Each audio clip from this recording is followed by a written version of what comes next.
Bonjour à tous et bienvenue dans cette nouvelle édition du Grand JT des Territoires. Voici tout de suite les titres de l'actualité. Manque d'essence et envolée des prix à la pompe. Et si vous passiez à l'électrique, dans la Somme, une entreprise convertit ses vieux bus pour fonctionner à l'hydrogène. Présentation à suivre de WEO TV, la chaîne de la Voix du Nord, dans un instant. Chômage partiel et plan de sobriété, les entreprises s'adaptent pour réduire leurs coûts de fonctionnement. Exemple avec Vosges Télévisions et Canal 32 dans les coulisses de deux entreprises poussées à la modération à l'heure de l'hiver. Un saut à l'élastique à 91 ans, c'est le défi relevé par Yvette dans la Sarthe. Un saut pour la bonne cause dans le cadre de l'opération Octobre Rose et le dépistage du cancer du sein, sujet de LM TV Sarthe dans ce journal. Et puis enfin, nous vous emmènerons sur le chemin de Halage dans cette édition, un sentier au cœur d'une falaise dans le Lot et des images époustouflantes de nos partenaires de la Dépêche du Midi. Pénurie et prix élevés à la pompe, les galères s'accumulent pour les automobilistes français. La patience de chacun est mise à rude épreuve, excepté celle des propriétaires de véhicules électriques. Une situation qui pousse à la réflexion de nombreux conducteurs. À ce propos, connaissez-vous le concept du rétrofit ? La conversion d'un véhicule thermique en véhicule électrique. Alors si la tendance se développe déjà pour les voitures, les transports en commun s'y mettent eux aussi. Dans la Somme, le premier bus rétrofité au monde vient de prendre la route. De l'hydrogène à la place du diesel, c'est un sujet de Jérémy Houbron pour WEO TV, la chaîne de la Voix du Nord. C'est à s'y méprendre un car tout à fait conventionnel. À ceci près qu'à l'arrière... À cet emplacement, on retrouvait le moteur thermique avec la boîte et la transmission qui ramènent sur le pont. Tous ces éléments et les accessoires qui étaient alimentés par le moteur et qui servaient au bon fonctionnement ont été enlevés pour venir intégrer toute une solution électrique zéro émission. Une solution plus verte, basée sur l'hydrogène et la production d'électricité. Voilà ce qui fait de ce car un véhicule rétrofité, c'est-à-dire transformé de A à Z. Désormais, fini les émissions de particules fines et le bruit du moteur. Ça reste un véhicule silencieux,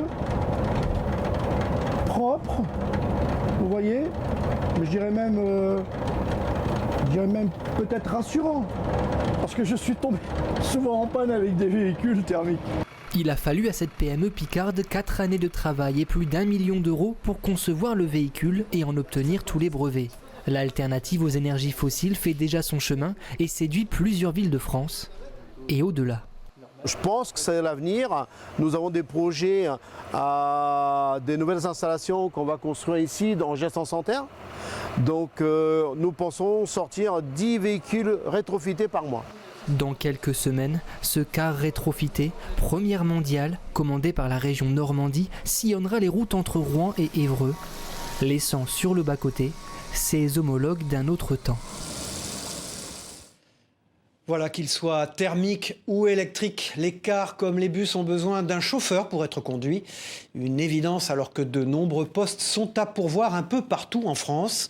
En Nouvelle-Aquitaine, par exemple, il manquerait entre 400 et 500 chauffeurs pour satisfaire les besoins de transport dans la région. Pour pallier ce problème, Pôle emploi et la région Aquitaine ont lancé une opération séduction auprès de demandeurs d'emploi. Reportage d'Alix Fourcade pour TV7, la chaîne du groupe Sud-Ouest. Depuis 6 mois, Christelle est en recherche d'emploi. J'ai vu les annonces sur le journal, tout ça, comme quoi ils cherchaient beaucoup de chauffeurs de bus, tout ça. Donc du coup, j'ai sauté sur l'occasion. Comme elle, ils sont une trentaine à avoir participé ce lundi à la journée de test organisée par la région Nouvelle-Aquitaine et Pôle emploi pour devenir chauffeur de bus. Avec chacun des motivations différentes. Je vais bientôt à la retraite et c'est un métier qui va pouvoir compenser pour ma retraite. C'est un truc qui me plaît en plus. Cette journée est le fruit d'un gros travail d'enquête en amont pour Pôle emploi qui a tâché d'identifier les raisons du manque d'attractivité de cette profession. On a décidé de renverser un petit peu le jeu en ciblant spécifiquement des publics auxquels le métier pouvait correspondre à travers des avantages, en transformant ce que certains pourraient considérer comme inconvénient en avantage, par exemple le temps partiel, les pauses. À l'issue de ce test, 10 demandeurs d'emploi se verront offrir une formation pour devenir chauffeur de bus. Une formation entièrement financée par la région qui a constaté une forte décrue du nombre de chauffeurs depuis le Covid. Tout a été arrêté pendant un long moment, ce qui fait qu'il y a beaucoup de gens qui étaient finalement dans ces métiers-là qu'on en trouvait d'autres. On a a à peu près 4000 chauffeurs en Nouvelle-Aquitaine qui assurent les transports scolaires notamment. Il en faudrait 400 à 500 de plus pour qu'on soit véritablement dans une situation normale. Le salaire d'un chauffeur de bus oscille entre 1400 et 1600 € net. Des problèmes de recrutement qui résonnent avec une situation économique difficile du fait de la hausse spectaculaire des coûts de l'énergie. Particuliers et entreprises, les factures s'envolent. Exemple, dans les Vosges, l'entreprise Tissage de France a dû mettre une partie de ses salariés au chômage partiel pour réduire ses charges. Une mesure frustrante quand le carnet de commandes est bien rempli. Anthony Sapp et Anne Didier pour Vosges Télévisions. Une entreprise rachetée en 2018 avec des actionnaires solides, la marque de vêtements et chaussures fabriquée en France 1083, le groupe Lemoine, leader européen dans la fabrication de produits d'hygiène en coton ou encore le fonds d'investissement Terre et Fils. Nous sommes chez Tissage de France à Rupt-sur-Moselle qui a récemment embauché et formé une vingtaine de personnes pour son atelier de confection qui a débuté fin 2021. Les clients sont là, les carnets de commandes sont pleins, bref, tout irait pour le mieux s'il n'y avait pas cette fameuse crise énergétique mondiale. Alors pour alléger ses factures de gaz et d'électricité, la direction a décidé de réduire provisoirement son activité. On est dans une activité sur le tissage très énergivore, un petit peu moins sur la confection, mais par contre sur le tissage c'est vraiment un souci. Pour faire face à tout ça, effectivement il fallait réagir, donc on a eu une période d'activité partielle qui a duré 1 mois, mais maintenant il va falloir rattraper le retard et puis satisfaire toutes les commandes de nos clients puisque notre carnet de commandes est complètement plein. Après cela, il faudra redéfinir les prix des produits en fonction de l'évolution du coût de l'énergie, sachant que si la facture ici a doublé entre 2021 et 2022, elle pourrait être encore multiplié par 5 ou 6 en 2023, d'où l'idée d'anticiper et sur une courte période d'arrêter des machines 2 jours par semaine. Frustrant tout de même pour une entreprise qui venait de lancer son atelier confection avec un investissement de 700 000 € dans l'outil de production et une stratégie à long terme.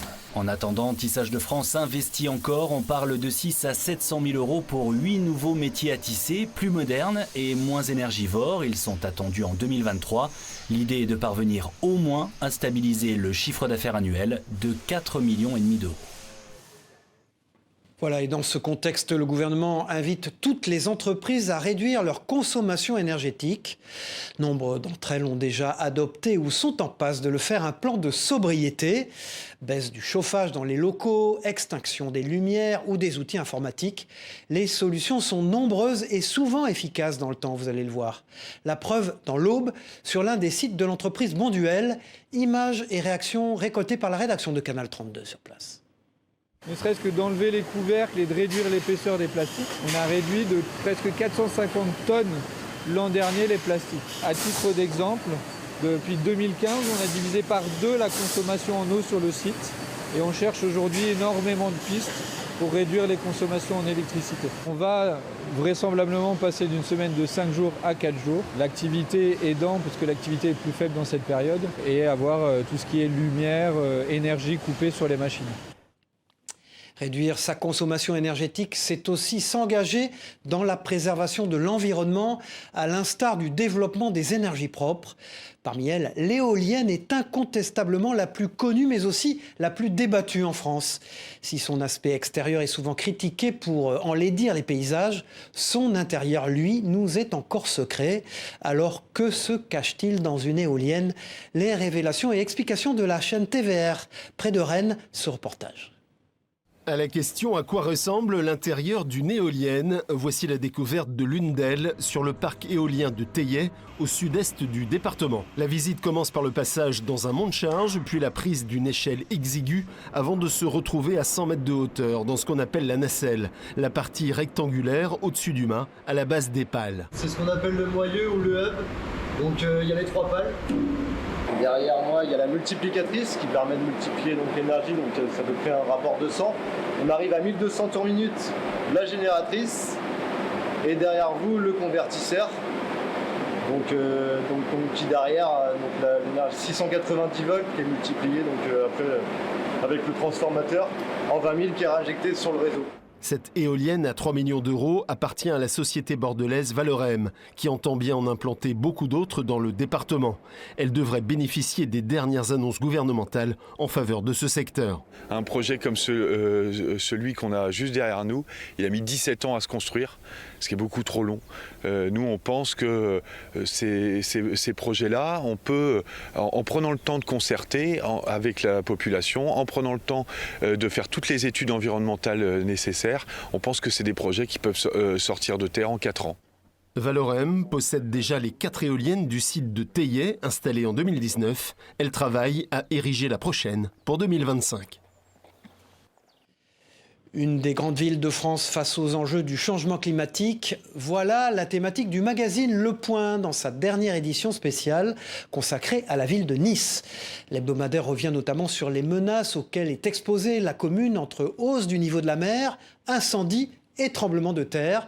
Pour y faire face, Christian Estrosi, le maire de Nice, réclame un choc de décentralisation. Son interview et celle de Nathalie Ilmy, l'une des expertes du GIEC, sont à retrouver dans l'édition locale du Point cette semaine. Après 2 ans à l'arrêt, les forains ont repris de l'activité depuis quelques mois. Exemple emblématique de ce retour à la normale, la ville de l'Île-Rousse a enfin retrouvé sa foire, la plus ancienne de Corse avec ses 193 éditions au compteur. Parmi les nombreux artisans et exposants, enfants et parents ont pu eux aussi retrouver le goût si particulier de la fête foraine.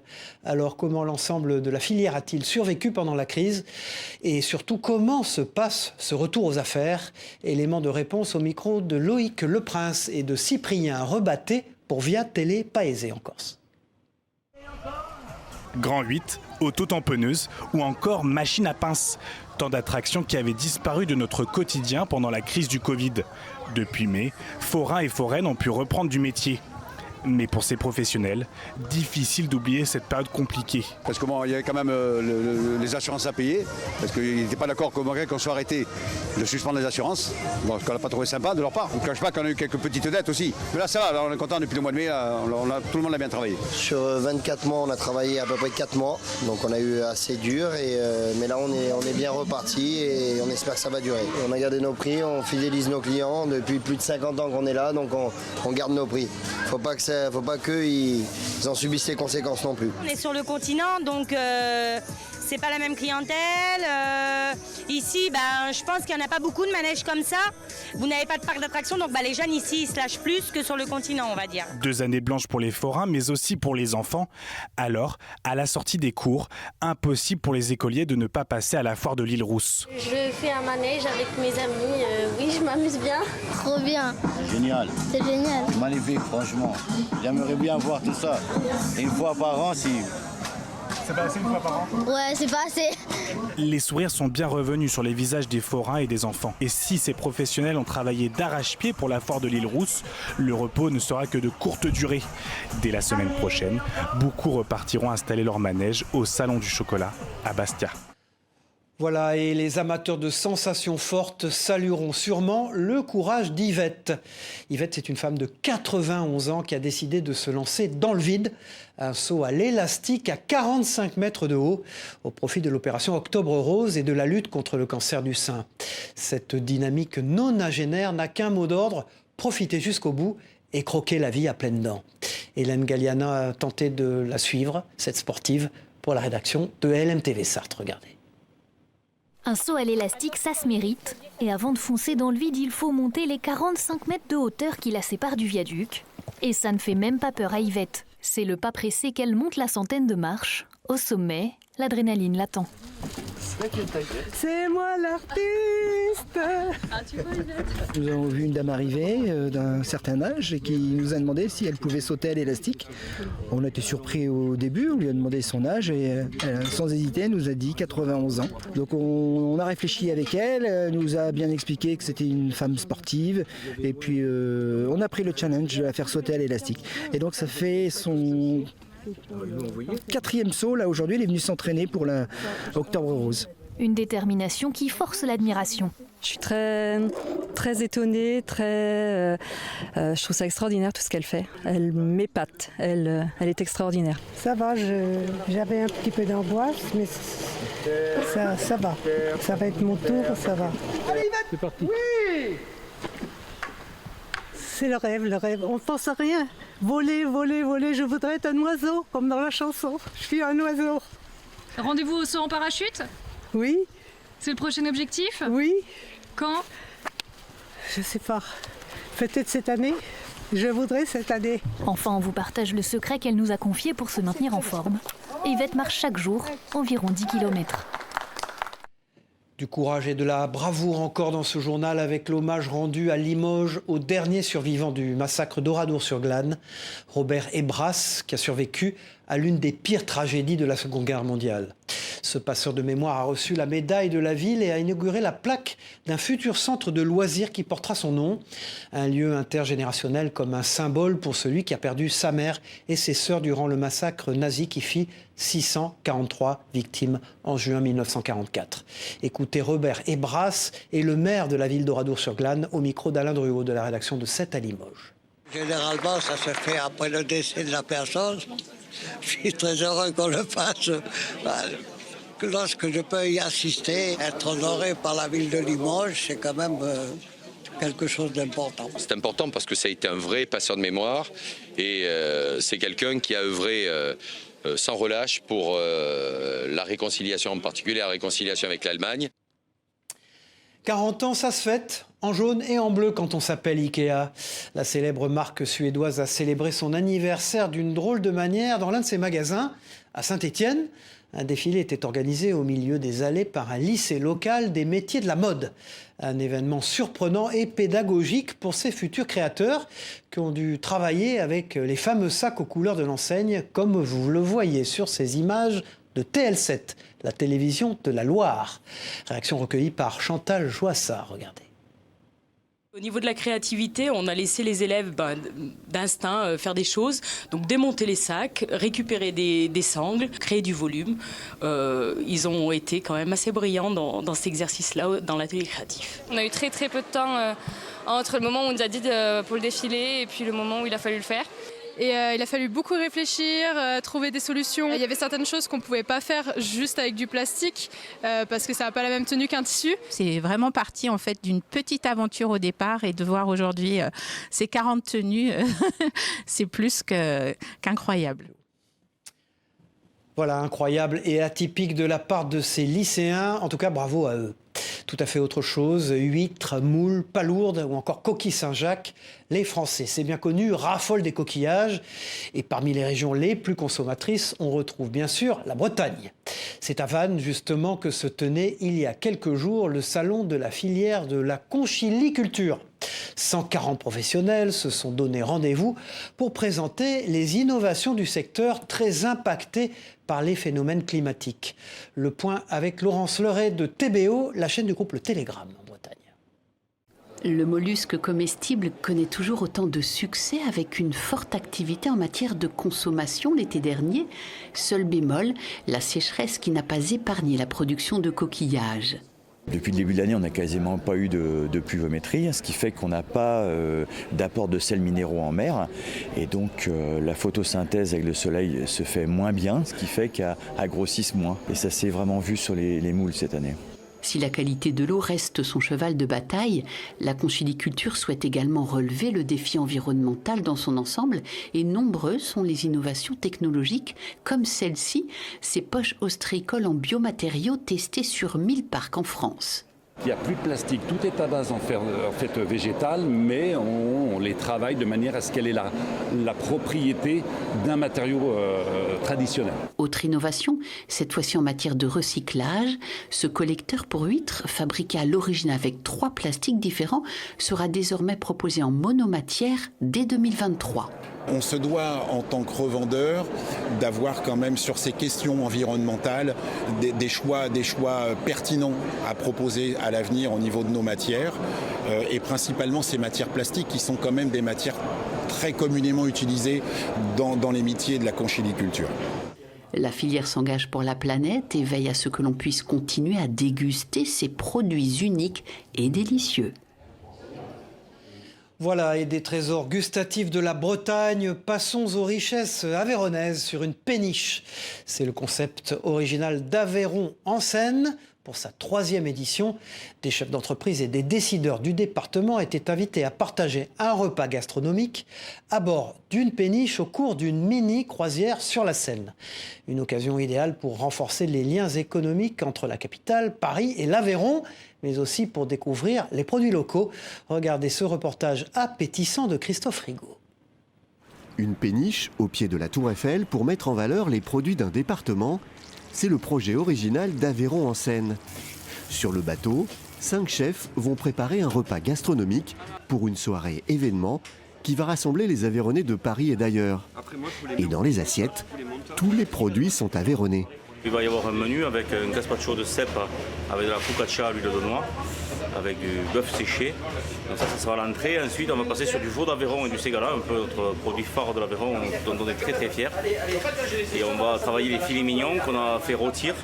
Et ça sera servi avec une escalope de foie gras juste poêlée, fait par des Aveyronnais, passionnés de l'Aveyron, pour les Aveyronnais de Paris. À quai, des ateliers de dégustation mettent en avant des produits locaux, comme la table de Solange, qui regroupe en Aveyron des éleveurs bouchers depuis 7 générations. Frédéric, Thierry, mes associés, Thomas, le fiston qui nous file la main, et le petit dernier Hugo qui est à la cuisson qu'on peut voir derrière moi. Donc une histoire familiale, petite entreprise qui est dans le village, dans une zone rurale. Et en fait on fournit de la prestation en boucherie, mais aussi bien dans des produits locaux, charcuterie, fromage, comme vous pouvez voir sur la table.